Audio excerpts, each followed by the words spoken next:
예. 하나님 말씀 레위기 11장 24절입니다. 이런 것은 너희를 부정하게 하나니 누구든지 이것들의 죽음을 만지면 저녁까지 부정할 것이며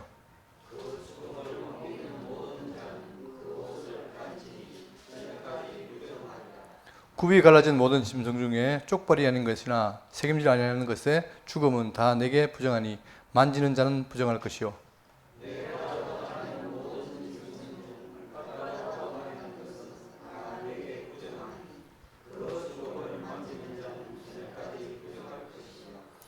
그 죽음을 옮기는 자는 그 옷을 빨지니 저녁까지 부정하리라. 그것들이 내게 부정하니라. 아멘. 예.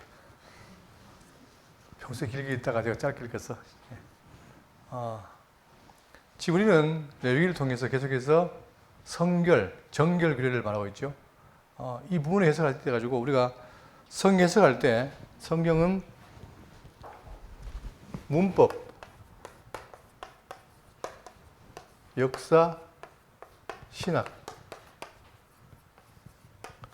이렇게 해석 원칙이 있죠. 먼저 문법적으로 본 다음에 역사적으로 해석하고 신학적으로, 즉 의미를 알아야 이게 핵심이잖아요, 그죠? 그러니까 지금 우리는 이 구약 성경을 배우면서 특히 레위기는 많은 조목조목을 말하면서 이렇게 해라는 게 있습니다. 그러면 지금 신약 백성이 우리가 이대로 해야 되느냐? 그게 아니라 그 구약의 그 모든 가르침들을 우리 뭡니까? 문법적으로 잘 알고 그 다음에 역사적으로 이것이 어떻게 되는지를 파악하고 이게 어떤 의미냐 이걸 아는 게 중요한 거예요, 결국은. 그래야만이 성경이 우리가 하는 말씀이 무엇인가를 아는데, 어떤 여자 교수가, 신학 교수가 하는 말이 뭐냐면, 목사는 여기 그쳐도 안 된다. 왜냐하면 글 읽기는 다 돼 있는데 왜 목사가 자꾸 글을 잘 읽으려고 하느냐. 잘 읽는 건 다 알고 있다. 그러면 그걸 통해서 해석해서 의미가 뭔지를 알려주는 게 이게 중요한 건데, 그건 이제 신학 교수가 이 목사님들한테 하는 말이에요. 그러니까 그 의미를 밝히려고 애를 써라. 그래야만이 성도들이 그걸 통해서 이것이 이런 의미구나를 알 수 있다는 거죠. 그러니까 우리는 모든 것이 예술 시대에 관한 얘기이기 때문에 이것이 어떻게 연결되는가 이걸 알아야 우리가 의미가 있는 거잖아요, 그죠? 그러니까 이게 특히 레위기가 잘못하면은 이렇게 하라 했으니까 이렇게 해야 되겠다. 지금도 뭐 먹지 말아야 되겠다. 이렇게 할 수 있어요. 그러나 지금은 모든 것이 다 가하니 하잖아요, 그죠? 그러니까 지금은 뭐는 구별하는 게 아니고 그런 구별이 아니라 영적인 구별이라는 사실을 우리가 명심해야 됩니다. 그러면 지금 이 내용을 보시면 현재 우리는 그 11장부터 17장인데 오늘 11장 후반부잖아요, 그죠? 그리고 12장을 할 텐데 소위 정결법 관련 규례입니다. 정결법. 왜 정결해야 되는가? 이유는 간단합니다. 하나님이 그들을 애굽에서 불러가지고 이제 가나안 땅에 들어갈 텐데 하나님이 거룩한 분이에요. 근데 이스라엘이 죄가 많아요. 함께 할 수가 없어요. 근데 하나님이 그들을 백성 함께 했으니까 어떻게 됩니까? 그들도 거룩해야 되는데 어떻게 거룩하냐? 이렇게 이 규례를 지켜라는 거죠. 자, 그래서 우리가 지금 여기 보시면 오늘 배울 건 뭐냐? 11장 24절부터 음식과 관련 동물의 정부정 판결하고 그 다음에 오늘 12장에는 산모의 정결법이다. 산모의 정결법. 이게 왜 나올까? 저는 사실 성경 읽을 때마다 이게 참 의문스러웠어요. 사람 애를 낳는 것이 굉장히 귀한 일이고 중요한 일인데 왜 이때 규례를 해야 되는가? 왜 정결해야 되는가? 이 부분을 함께 하고 그 다음에 이제 문둥병, 그 다음에 유출병, 속죄일, 피 관련 규정을 앞으로 배우겠습니다. 그리고 그 중에서 오늘 내용은 바로 뭐냐면 먼저 첫 번째 부정한 짐승의 사체와의 접촉. 자, 일단은 부정한 짐승이 뭐냐? 앞에 말했죠. 짐승, 새, 물고기, 그 다음에 곤충들 이런 게 부정하다고 말을 했어요. 그러면 거기에 특히 저런 짐승에 부정한데도 짐승이 시체에 접촉하면 부정해지는데 어떻게 그럼 정결하는가? 그 다음에 정한 짐승 자체와의 접촉을 하는 부정을 또 정결하는 방법. 그 다음에 기어다니는 모든 것에 대한 부정을 선언하고 그걸 또 정결하는 방법. 그 다음에 이제 12장은 산모의 부정기간과 정결제사. 아들 낳았는데 40일 동안 부정하다. 왜 그럴까? 이제 이런 걸 우리가 함께 의미를 밝혔습니다. 그러면 이 모든 정결규례의 근거는 뭐냐? 바로 이거죠. 레위기 10장 44절에 나는 여호와 너의 하나님이라 내가 거룩하니, 이게 핵심인 거예요. 내가 거룩하니 너희도 몸을 구별하여 거룩하게 하고. 왜? 그래야 거룩한 하나님과 이스라엘이 백성으로 함께 있는 거예요. 근데 하나님이 거룩한데 이스라엘이 여전히 죄가 됐으면 함께 할 수가 없잖아요. 그래서 우선 예수 그리스도 오기 전에 그들에게 이렇게 하면 거룩해진다라는 말을 보여주는 모형지를 보여준 거죠. 이 모형입니다. 자, 그래서 그렇게 하고 땅에 기는 길 짐승으로 말미암아 스스로 더럽히지 말라. 그러니까 내가 금한 걸 통해서 금한 것 하지 말아서 더럽히지 말라. 나는 너희 하나님 여호와가 되려고 너희를 애굽 땅에서 인도해낸 여호와라. 내가 거룩하니 너희도 거룩할지어다. 이게 기본입니다. 그러니까 지금 하나님은 애굽에서 이끌어내가지고 광야에서 법을 주고 그리고 이제 가나안 땅 들어갈 텐데 그 가나안 땅 갔을 때에 이렇게 함으로 너희를 거룩을 유지해라 이거죠. 그래야만이 함께 할 수 있고 대백성 될 수 있다 이거예요. 그런데 이것을 그들이 어떻게 됩니까? 궁극적으로 못 지키죠. 그래서 그들이 나중에 망하게 됩니다. 자, 그러면 이제 본문을 볼 텐데 24절 이런 것이란 말은 지난 시간에 배웠던 겁니다. 바로 뭐냐면 짐승들, 그 다음에 물에 있는 것들, 그 다음에 새들, 그리고 기어다니는 것, 곤충들 중에서 부정한 것 말했잖아요. 그죠? 그럼 이런 것들은 바로 그거예요. 부정한 것들. 자, 그것들이 너에게 부정하나니 누구든지 이것들의 죽음을 만지면 저녁까지 부정할 것이며 그럴 때에 그 자체에 뭔가 부정한 게 아니라 하나님이 부정하다고 했어요. 그게 중요한 거예요. 말씀이 있는 거예요. 그죠? 그러니까 뭐 왜 돼지는 부정하냐? 그냥 그렇게 말한 거예요. 근데 시작에 와서는 뭡니까? 모든 게 다 깨끗하다 그러잖아요. 그죠? 그렇기 때문에 이 핵심은 바로 뭐냐? 거룩의 핵심은 바로 하나님의 말씀인 거예요. 말씀대로 하느냐 안 하느냐 이게 중요한 거죠. 그래서 우리가 지난번에 제사장이 제사를 드릴 때 왜 나답과 아비후가 죽느냐? 딴 거 없습니다. 하나님이 입으로 드려 했는데 딴 불을 드린 거예요. 어긴 거죠. 어기니까 그게 된 것에 대해서 바로 책망을 받는 겁니다. 그것처럼 거룩의 핵심은 바로 뭐냐? 하나님의 말씀이 있는 것이다. 그 말씀을 따를 때에 거룩을 이루어가는 것이고 만약에 그 말을 버리면 안 된다는 거예요. 자, 그럴 때에 누구든지 이것들의 죽음을 만지면 저녁까지 부정할 것이요. 언제까지 부정하냐? 그날 저녁까지 부정하다는 거죠. 이것도 정해놓은 거예요. 왜 그러면 저녁까지입니까? 하나님이 그렇다는 거예요, 지금. 부정하니 그 죽음을 옮기는 모든 자는 그 옷을 빨지니 저녁까지 부정하리라. 자, 이제 더러워졌으니까 어떻게 해라? 옷을 빨아라는 거예요. 옷을 빤다는 건 뭡니까? 옷이 더러워졌으니까 빠는 거 아니겠어요? 그죠? 그러면 이 말은 뭐냐면 단지 옷만 빠는 게 아니라 우리 입장에 와서는 어떻게 되느냐? 자, 성경은 우리에게 말하기를 특히 신약 백성들에게 말하기를 뭐냐면 자, 옷은 외적인 거잖아요.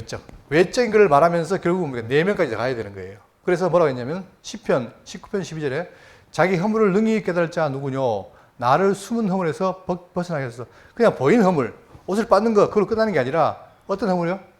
어떤 허물? 숨은 허물. 그건 뭡니까? 내면적이란 말입니다. 그것도 어떻게 해라?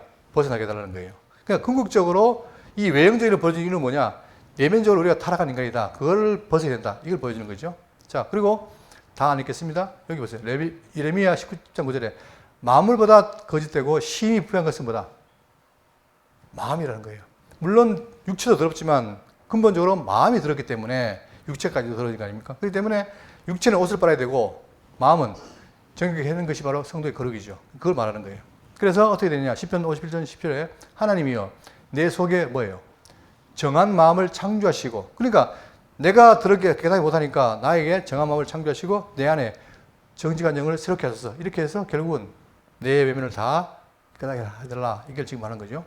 그러면서 빨지니 저녁까지 부정하리라. 어쨌든 간에 그거를 만지면 저녁까지 부정하니까 그때까지는 어떻게 해라? 옷을 빨아라. 이게 말씀입니다.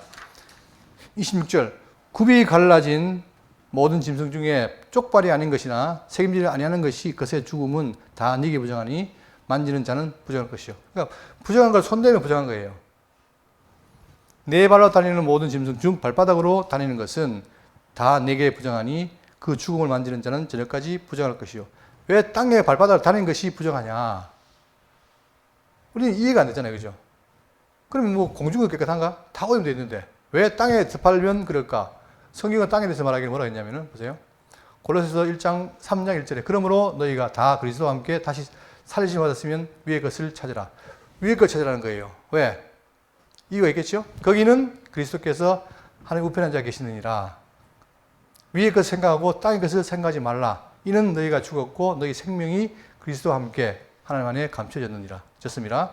우리의 생명이신 그리스도께서 나타나실 그때에 너희도 그와 함께 영광 중에 나타내리라. 그러므로 땅에 있는 지체를 어떻게 해라? 죽이라. 그 이유는 뭐예요? 곧 음란과 부정과 사욕과 악한 정욕과 탐심이니 탐심은 우상 숭배니라. 이게 다 벗어야 되는데 결국은 그리스도를 만나야 가는 거기 때문에 이 땅의 것을 보면 성경은 뭐예요? 악하다는 거예요. 그러니까 어떻게 해라? 위의 것 하늘을 바라보라는 거죠. 다 맥락이 있는 겁니다. 그러니까 지금 그걸 알려주기 위해서 구약에 뭡니까? 발바닥으로 다니는 것은 내게 다 부정하니 그 죽음을 만진 자는 저녁까지 부정할 것이요. 이렇게 말하고 있습니다. 그러면서 28절 그 죽음을 옮기는 자는 그 옷을 빨지니 저녁까지 부정하리라. 그러니까 결국은 자기 부정한 것을 빨아서 어떻게 돼요? 그거를 해소시키라는 거죠. 언제까지? 저녁까지. 그것들이 내게 부정하니라.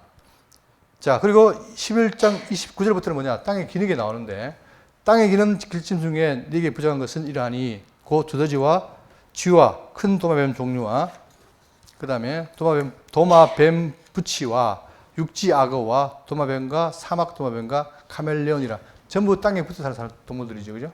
그러니까 이런 것이라 모든 기는 것 중에 이것들은 내게 부정하니 그 죽음을 만지는 모든 자는 저녁까지 부정할 것이다. 그러니까 언제까지라고 정해져 있고 그때까지는 옷을 빨아라.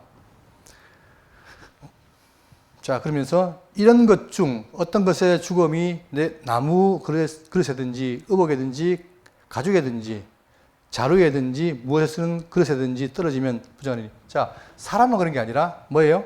인간에 쓰는 그릇, 의복, 가죽, 자루, 그러니까 무엇에 쓰는 그릇이든지 간에 떨어지면 어떻게 된다? 부정하다는 거예요. 접촉하면. 자, 그럴 때 어떻게 되냐? 어떻게 해요? 옷은 빨고, 그 다음에 그런 그릇은 물에 담그라. 왜 담급니까? 담그있으면 더러운 것이 빠져나오겠죠. 씻어지겠죠. 자, 그런 의미에서 물에 담그라는 표현을 합니다. 그러면 이게 바로 부정을 제거하는 물인데 이 물에 대해서 시작은 뭐라고 말하느냐? 이거 보세요. 요한복음 4장 10절에 예수께서 대답하여 이르시되 네가 만일 하나님의 선물과 또 내게 물을 좀 달라 하는 이가 누구인 줄 알았더라면 네가 그에게 구했을 것이라. 그가 뭘 줘요? 생수를 내게 주었으리라. 예수님이 주는 물을 주는데 그 물이 뭐랍니까? 요새 나오는 그 뭡니까? 지리산 생수. 그게 아니고 생명수라는 거예요. 다시 말하면 우리의 뭐를? 죄를 사하는 거란 말입니다. 이게 담고 있는 거예요. 그러니까 마트에 있는 생수가 아닙니다. 자, 그러면서 계시록 20장 17절에 성령과 신부가 말씀하시기를 오라 하시는도다. 듣는 자도 오라 할 것이요 목마른 자도 올 것이요 또 원하는 자는 값없이 뭘 받으라? 생명수를 받으라 하십니다. 그러니까 결국은 장차 생명수가 되어서 우리의 죄를 사하실 그리스도에 대한 뭡니까 이게? 다 예표인 거예요. 그러니까 구약이라는 것이 다 내게 대한다는 말은 이런 것도 다 바로 메시아를 바라보고 있다는 거죠. 그러니까 구약 백성들은 어떻게 되느냐? 이런 그릇이 모든 게 부정이 접촉했을 때 물에 담가라 이 말이죠. 그래야만이 부정이 없어지듯이 우리는 생명수 되신 그리스도에게 나아가야만 우리 죄를 사함받는 거죠. 자, 그러면서 33절에 그것 중 어떤 것이 어느 질그릇에 떨어지면 그 속에 있는 것이 다 부정하여 지나니 너는 그 그릇을 깨뜨리라. 여기서 뭐가 나오냐면 그릇 중에서 뭡니까? 질그릇은 뭐예요? 질그릇은 뭘 하시죠? 코팅을 하는 거예요. 코팅. 그러니까 이 부정이 그릇 속으로 스며들죠. 그러니까 어떻게 해라? 깨버리라는 거예요. 또 34절 먹을 만한 축축한 식물이 거기 담겼으면 부정해질 것이요 그것은 그릇에 담긴 마실 것도 부정하리라. 그러니까 그릇도 부정해지고 담긴 것도 부정해진다. 이런 것의 죽음이 물건 위에 떨어지면 그것이 모두 부정해지리니 화덕이든지 화로이든지 깨뜨려 버리라. 이것이 부정해져서 너희에게 부정한 것이 되리라. 그러니까 철저하게 생활에 있어가지고 모든 걸 다 뭡니까? 다 말씀하시면서 그들에게 뭘 경계하는 거예요? 부정을 경계하면서 정결지라는 거예요. 그러니 그들은 쉽게 말하면 노려져 그러겠죠. 아, 이래야 되는구나. 자, 샘물이나 물이 고인 웅덩이는 부정하지 아니하되, 근데 샘물이나 물이 고인 웅덩이는 부정하지 않다는 거예요. 그 죽음에 닿는 것은 모두 부정해질 것이고, 그러나 죽음에 닿는 것은 부정해진다. 자, 왜 그런지는 모르겠지만 일단은 부정해진다는 거예요. 부정하지 않다는 거죠. 그러면서 이것들의 죽음이 심을 종자에 떨어지면 그것이 정하거니와 만일 종자에 물이 묻었을 때에 그것이 그 위에 떨어지면 너희에게 부정하리라.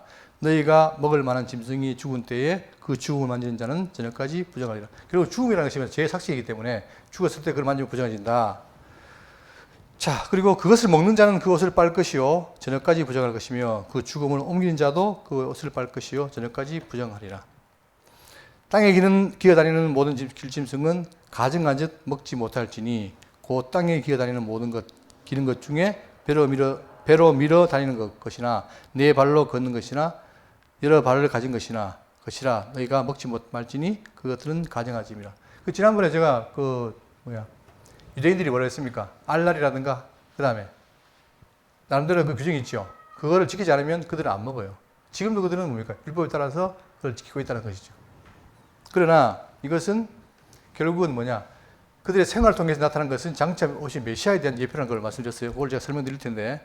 자, 그러면서 43절 너희는 기는 바 기어다니는 것 때문에 자기를 가정하게 되게 하지 말며 또한 그것 때문에 스스로 더럽혀 부정하게 되지 말라. 결국은 철저하게 부정을 하지 말고 되었다면 경계하고 깨끗하게 해라. 이겁니다. 왜 그러냐? 44절 나는 여호와 너희 하나님이라 내가 거룩하니 너희 몸도 몸을 구별하여 거룩하게 하라. 이거예요. 간단해요. 내가 거룩하니 너희도 거룩하라 이거예요. 그런데 거룩하기 위해서는 이런 것들이 있다 했죠. 자, 땅에 있는 길짐승으로 말미암아 스스로 더럽히지 말라. 나는 너희의 하나님이 되려고 너희를 애굽 땅에서 인도해낸 여호와라. 내가 거룩하니 너희도 거룩할지니라. 자, 이는 짐승과 새와 물에서 움직이는 모든 생물과 땅에 기는 모든 길짐승에 대한 규례니 부정하고 정한 것과 먹을 생물과 먹지 못할 생물을 분별할 것이니라. 읽는 데마다 머리 아픕니다. 골치 아프고. 어쨌든 간에 핵심은 그거예요. 자, 그러면 이제 정리를 해야 되겠죠? 지금까지 봤던 여기 11장 24절부터 47절까지의 의미가 뭐냐? 신약적 의미입니다. 자, 첫 번째, 부정함은 뭐냐? 바로 뭘 상징해요? 부정은 죄라는 거예요. 죄를 상징하는 거예요. 그래서 고린도서 6장 17절에 그러므로 너희는 그들 중에서 나와서 따로 있고 부정한 것을 만지지 말라. 그러니까 구약은 외형적인 것이지만 신약은 뭡니까? 내면적인 거예요. 다시 말하면 이 고린도후서에 있는 그 부정은 뭡니까? 진리를 버리고 반대하는 자. 이게 부정 아니에요. 그러니까 지금 고린도 교회에 분쟁이 있는데 거짓 선생들이 그들을 유혹하잖아요. 그게 부정하다는 거예요. 그러니까 부정한 것을 만지지 말아라. 왜? 그들을 만지고 접촉하면 결국 뭘 합니까? 그들로 인해서 거짓 진리를 듣게 되고 메시아를 떠나게 되니까 이게 죄란 말이에요. 철저하게 멀리하는 거죠. 그러니까 구약에는 뭐냐? 어떤 행할 방식을 통해서 보였다면 신약에 와서는 뭐냐? 그들의 내면적으로 진리를 반대하고 있는 이런 자들이 다 부정하다. 그러니까 그들을 멀리해라 이 말이에요. 자, 내가 너희를 영접하여 너희 아버지가 되고 너희는 내게 자녀가 되리니 전능하신 하나님의 말씀이니라 하셨느니라. 그 다음 두 번째, 참된 정결은 뭐냐? 자, 구약에 옷을 빤다. 그 다음에 물에 담근다. 이게 뭘 의미한다고요? 다 메시아를 의미하는 거예요. 그러니까 참된 정결은 예수 그리스도 안에만 있다는 거예요. 그러니까 지금 구약에 이런 방법을 제시한 건 뭐냐? 결국은 다 이것이 메시아에 대한 약속이란 말이죠. 그러니까 참된 정결은 뭐다? 그리스도 안에 있다는 거예요. 요한일서 1장 7절에 그가 빛 가운데 계신 것 같이 우리도 빛 가운데 행하면, 그러니까 메시아를 떠나서는 정결일 수 없으니까 결국은 뭡니까? 메시아와 함께 사귀고 그 안에 들어가야 돼요. 들어가면 우리가 빛 가운데 행하면 우리가 서로 뭐가 있고? 사귐이 있고 메시아와 사귐이 있고 그 아들의 예수의 피가 우리 어떻게 한다? 모든 죄에서 깨끗하게 한다는 거죠. 그러니까 이거는 결국은 뭐냐? 구약의 백성들은 옷을 씻고 그 다음에 물에 담그는 것은 뭡니까? 메시아를 바라보는 거죠.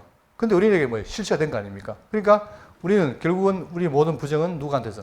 그리스도 안에서 만남으로 인해서 사해지는 거예요. 그의 피가. 이게 중요하고, 그러면 결국은 왜 이렇게 하시는가? 하나님은 뭐예요? 우리에게 뭘 요구해요? 우리의 거룩을 요구해요. 똑같아요. 자, 구약에 있는 말이나 신약이 똑같은 게 뭐냐? 베드로전서 1장 15절에 오직 너희를 부르신 거룩한 이처럼 너희도 모든 행실에 거룩한 자가 되라. 기록되었을 때 뭐라 했어요? 내가 거룩하니 너희도 거룩할지어다 하셨느니라. 이거죠. 그러니까 이 말씀이 성경 전체에 꽉 차 있어요. 그러니까 우리는 예수 믿는 자라면 내가 예수 믿는 것에 대한 증거가 뭡니까? 이걸 꼭 아셔야 돼요. 증거가 뭐예요? 삶이에요. 어떤 삶? 내가 과거에는 어떻게 했어요? 죄인으로 살았잖아요. 그죠? 그러니까 온갖 죄를 지고 살았는데 메시아를 만났다? 그럼 어떻게 돼요? 내가 방향을 전환해서 회개한 이후에 내가 하나님의 백성이다. 그걸 보여줘야 되는 거 아닙니까? 그게 생활인데 어떤 생활? 거룩한 생활인 거예요. 그러니까 구약에서는 어떻게 이스라엘들이 일하는 걸 금하고 안 함으로 했다면 오늘 우리는 메시아를 믿고 그 속에서 성령의 열매로 살아가는 것. 이게 다른 거죠. 그래서 철저하게 구약이나 신약이나 결국 메시아를 만나야 우리에게는 길이 있고 산다 이 말입니다. 그리고 만나면 결국은 뭐예요? 우리에게 거룩이 이루어진다는 거죠. 근데 여기 핵심이 바로 뭐냐? 이 거룩을 누가 이루어요? 자, 거룩이라는 게 한자로 성하는 거거룩할 성자. 그죠? 성. 그러니까 우리에게 누가 계십니까? 성령, 거룩한 영이 계세요. 내가 죄인 있을 때는 그런 영이 함께 할 수 없잖아요. 그죠? 그런데 메시아가 내 죄를 다 사하시니까 이제 내가 그렇게 깨끗해진 거예요.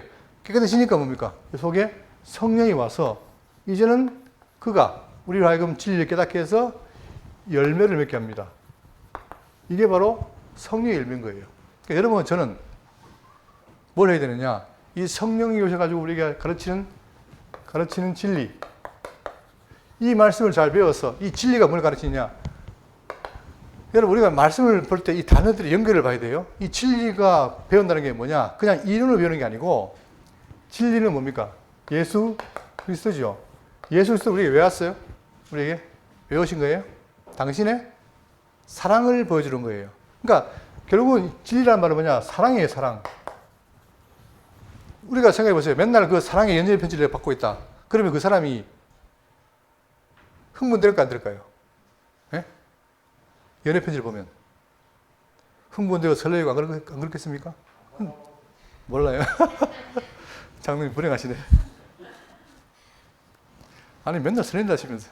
그러니까 이게 바로 뭐냐? 이 말씀이 뭐예요? 이게 연애 편지 아닙니까? 이게 그죠? 우리 마음에 쓴 편지, 그리스도의 편지. 그럼 이 편지가 결국은 뭐냐? 사랑을 우리에게 알려주는 거예요. 사랑을. 그럼 날마다 딴 게 아니라 우리가 만약에 막 악한 책을 보고 그렇다면 내가 정서적으로 나쁘지 모르지만 날마다 보는 게 성경의 말씀이고 사랑의 말씀이라면 어떻게 열매가 안 나오겠습니까? 예? 더군다나 내 속에서 행하도록 하신다는데. 그렇죠? 그 아무리 내가 발버둥 쳐도 벗어날 수가 없어요. 문제는 뭐냐? 내가 성령을 통해서 이 진리 사랑의 말씀을 늘 보고 배우느냐? 내 속에 그게 있느냐? 있으면 결국은 뭡니까? 그런 열매로 나온다는 거예요. 그래서 갈라디아가 말하기를 오직 성령의 열매는 사랑과 희락과 화평과 오래 참음과 자비와 양선과 충성과 온유와 절제니 이게 나오잖아요. 이게 그게 딴 데서 나오는 게 아니라 내가 성도는 나한테 나온다는 거예요. 또 그게 뭐고? 이게 거룩이고. 자, 여러분 들어보니까 이게 쉽잖아요. 이게 여기서 내가 할 게 뭐가 있습니까? 내가 할 거라고는 그분에 통해서 진리를 배우고 깨닫고 그러면 나온다는 거예요. 이게 문제는 뭐냐? 이것이 그냥 기계론적으로 들으면 안 되고 정말 내 속에 뭐가 있어야 돼요? 내 마음에 터치가 되어서 감동이 와가지고 나와야 돼요. 발생해야 돼요. 그게 성도의 삶입니다. 그러니까 우리가 성도의 삶을 바로 알면 이렇게 귀한 거예요. 여러분. 우리가 하도 세상이 사악하니까 맨날 듣는 게 뭡니까? 나쁜 소식 그런 거 듣다가 어느 날 아주 미담을 들어요. 어떻습니까? 훈훈하지요. 그죠? 훈훈하잖아요. 그죠? 훈훈하니까 내 마음이 이렇게 뜨거워지는 거 아닙니까? 똑같습니다. 진리라는 게 뭐냐? 바로 우리에게 그 역할을 하는 거예요. 근데 어떻게 내가 그 삶을 안 살겠어요? 그죠? 모르면 몰라도 안다면. 그래서 지금 이 정결교회는 바로 말씀하신 것처럼 죄를, 자, 이 부정함을 죄를 떨쳐버리고 결국은 그것은 그리스도 안에 되는 것이고 그리고 이렇게 된 자에게는 거룩이라고 하는데 이 거룩도 성령께서 이끌어 가신다. 이게 바로 이 정결교회의 핵심입니다. 자, 그러면 이제 12장 넘어가겠습니다. 12장. 여기 보시면 짧은 내용인데 이게 왜 이렇게 됐을까 우리가 깊이 생각해 봐야 돼요. 그 이유는 뭐냐면, 자,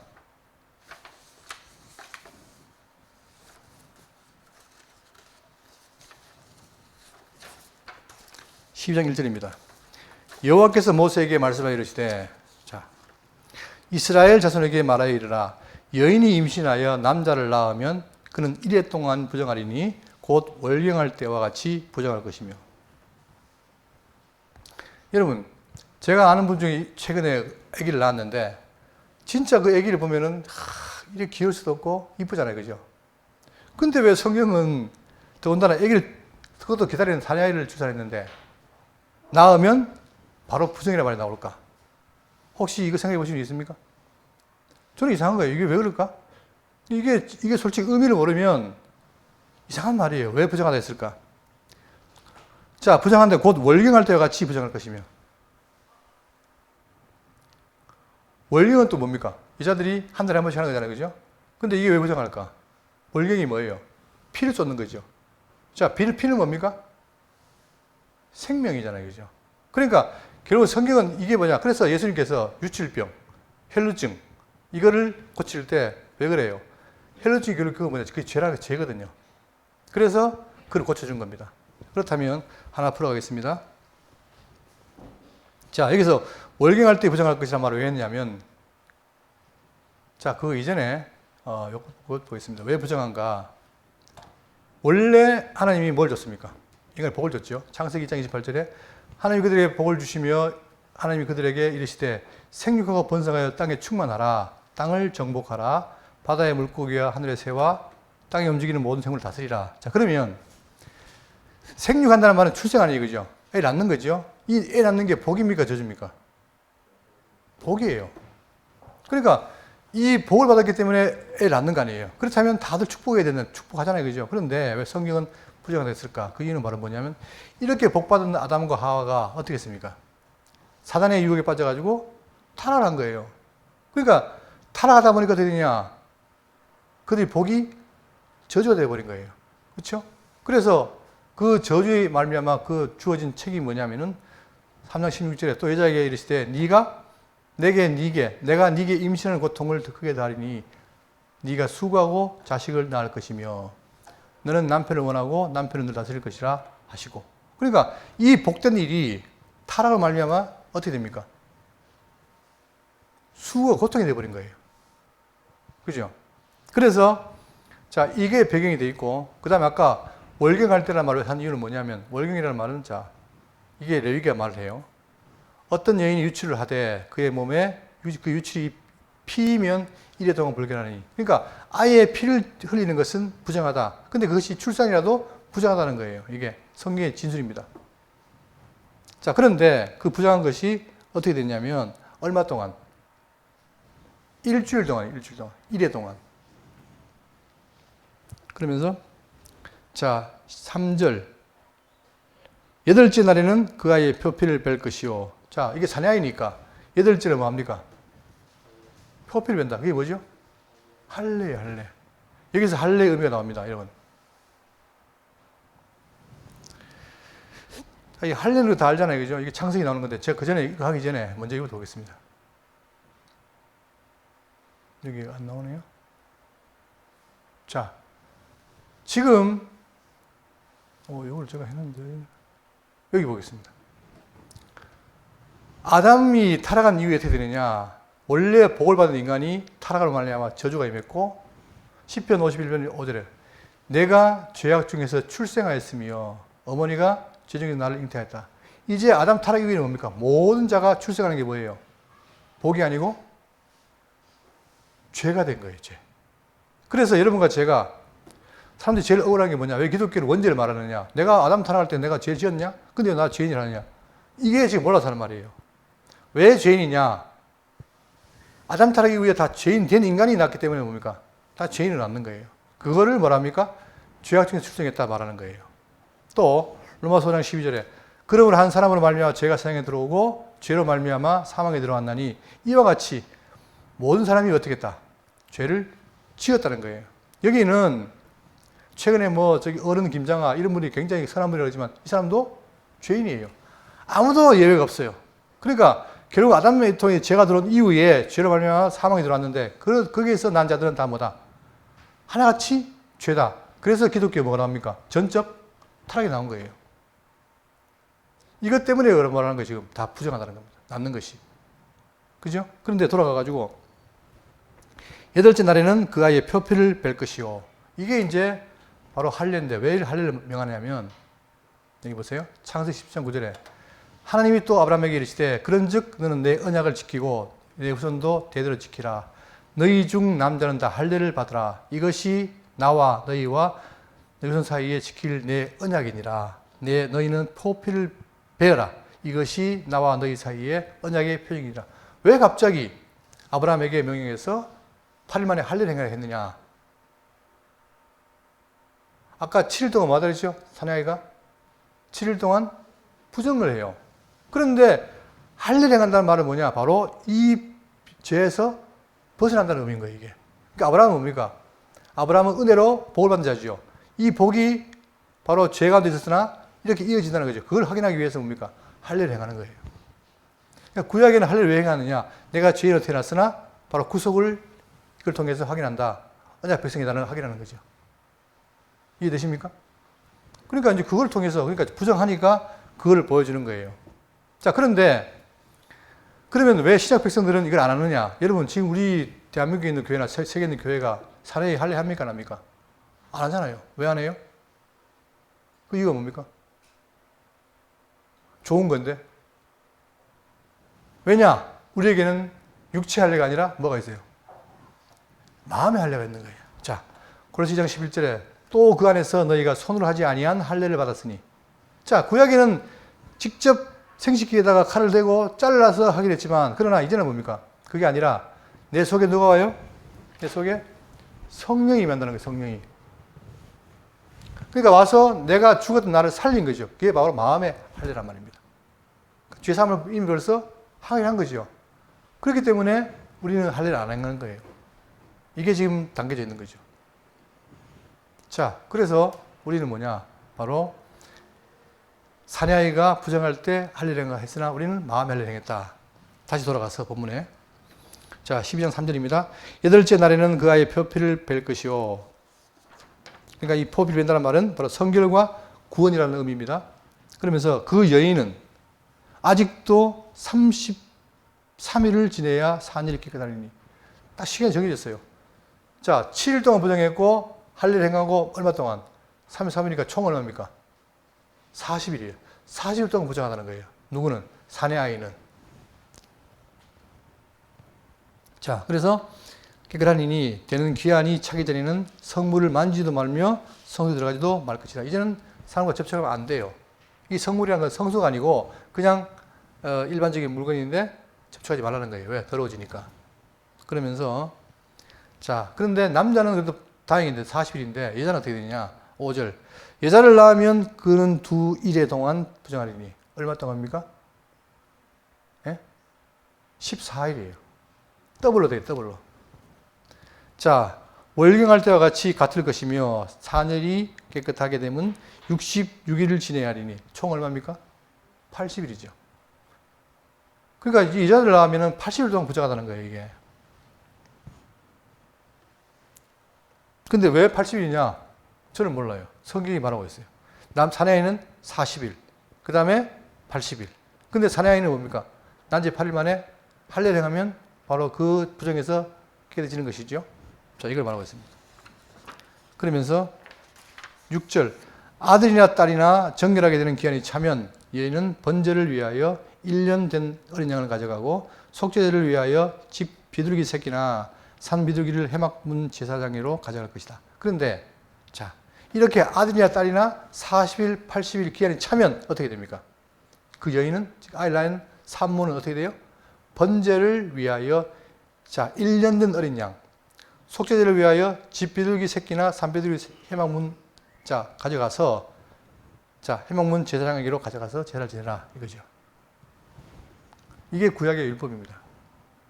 그런데 다 읽고 갈게요. 7절.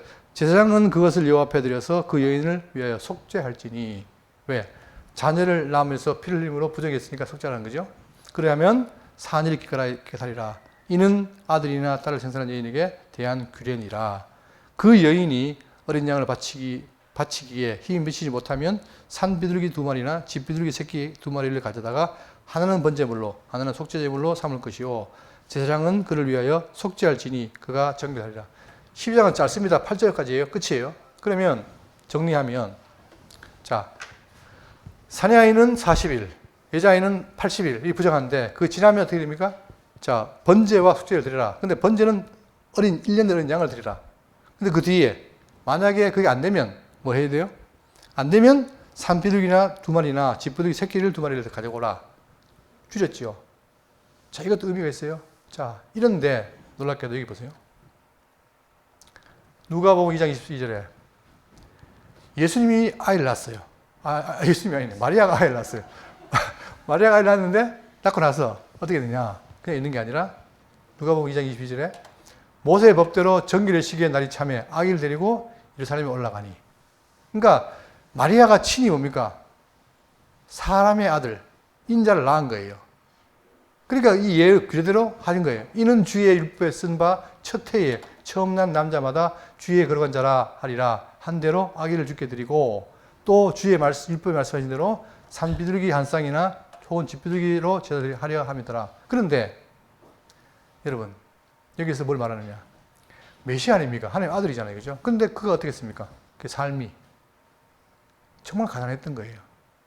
그러니까 예수님을 낳고 정결제사 드릴 때 심지어는 뭡니까? 어린 양도 못 드렸어요. 그러니까 뭘 드렸다고요?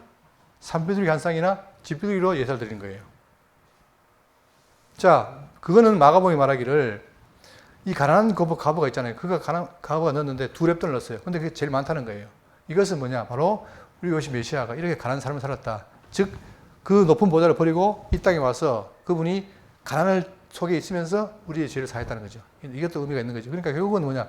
이것이 구약의 예의를 이루기 위해서, 즉 정결기를 이루기 위해서 바로 예수님도 그의 어머니가 드린 거죠. 이게. 자, 이렇게 해서 이제 나타났는데 이것도 정리를 해야 됩니다. 자, 아까 얘기했지만 출산이 왜 부정한가 알겠죠? 죄악 중에 낳은 거예요. 전부 다. 그러니까 결국은 인간의 출생이라는 것은 뭐냐?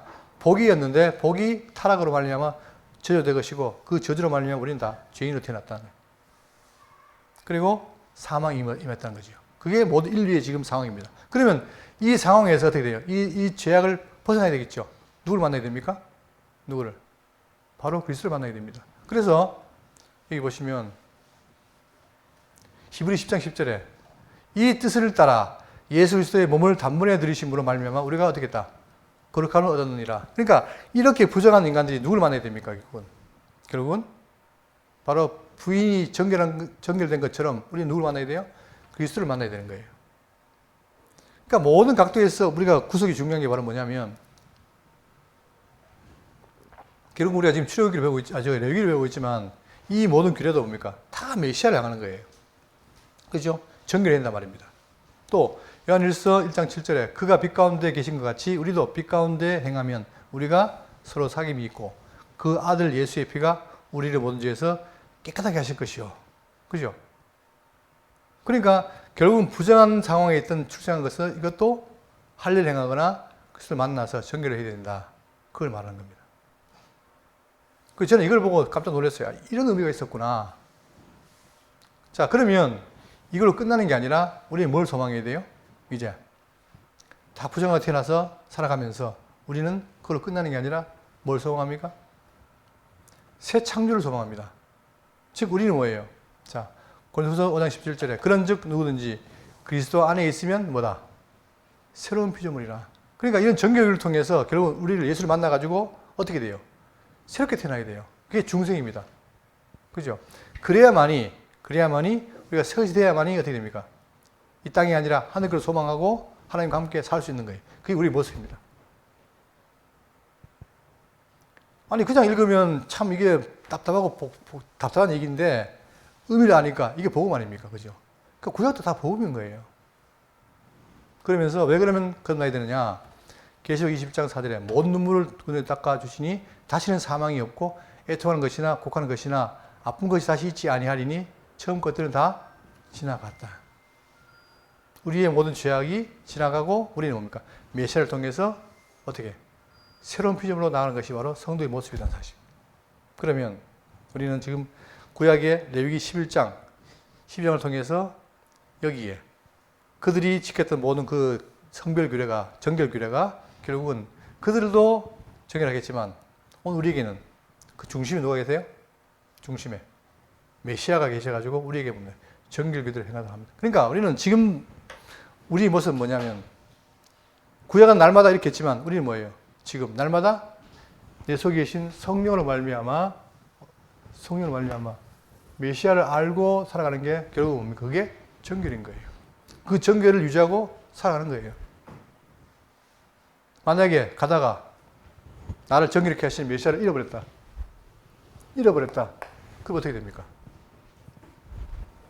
그럼 어떻게 돼요? 영원한 천국에 들어갈 수가 없어요. 그러니까 우리는 늘 뭡니까? 죽을 때까지 어떻게 돼요? 메시아를 붙들고 나아가야 돼요. 그게 바로 교회 생활입니다. 그러니까 이미 임한 천국에 있으면서 장차 오실 그 천국 때까지 늘 우리는 뭘 바라봐요? 표대를 바라보고 항상 뚜벅뚜벅 걸어가는 게 바로 성도라는 사실입니다. 그래야 내가 그의 세마포를 입을 때 정결해지는 것이고 다 연결되는 거죠.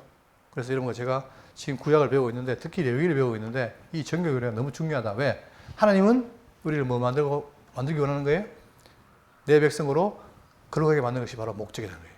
그래야만이 왜? 하나님과 우리가 함께 할 수 있기 때문에. 왜? 워낙 거룩하기 때문에 하나님께는 뭡니까? 잡티가 낄 수 없잖아요. 그 잡티를 제거하고 우리를 순수하게 정말 그의 백성을 만들기 것이 바로 정결교회입니다. 그래서 이 정결교회가 결국 우리에게는 그리스도를 말미암아 지금도 이루어졌고 지금도 이루어져 간다. 그게 바로 성도의 성화 생활입니다. 그죠? 그러니까 성화라는 게 거룩 아닙니까?